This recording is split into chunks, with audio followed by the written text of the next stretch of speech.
ચોમાસાને લઈને ખેડૂતો માટે રાહતના સમાચાર મળી રહ્યા છે। હવામાન નિષ્ણાંત પરેશ ગોસ્વામીએ મહત્વની આગાહી કરી છે।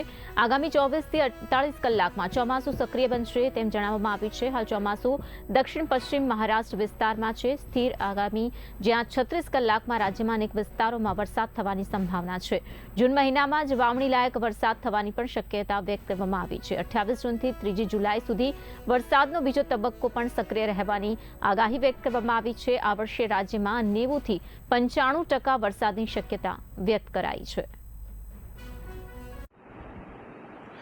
હાલ જોવા જઈએ તો નૈઋત્યનું ચોમાસું છે તે મહારાષ્ટ્રમાં આવીને અટક્યું છે। મોન્સૂન બ્રેકની કન્ડિશન સર્જાઈ છે, એટલે કે મહારાષ્ટ્રના દક્ષિણ ભાગો તમામ કવર કરી અને ચોમાસું નિષ્ક્રિય થયું છે।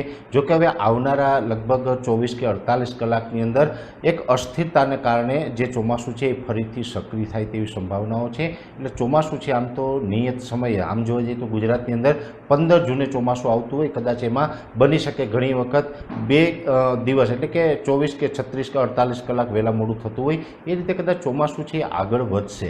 એમાં પણ ખાસ કરીને 22 થી 25 જૂનમાં એક સારા વરસાદના રાઉન્ડની પણ સંભાવનાઓ છે। ત્રીજો રાઉન્ડ આવશે એ 28 જૂનથી 3 જુલાઈ સુધીનો હશે। ધીમે ધીમે ચોમાસું આગળ વધશે, પણ જોકે ઓલ ઓવર જોવા જઈએ તો આ વર્ષે ચોમાસા દરમિયાન 90 થી 95% વચ્ચે વરસાદ રહેવાની સંભાવનાઓ છે, જે છેલ્લા 2-3 વર્ષથી 109%, 125%, 130% આવા વરસાદ પડતા હતા, પણ આ વર્ષે 90 થી 95% સુધીના વરસાદ પડવાની સંભાવનાઓ છે।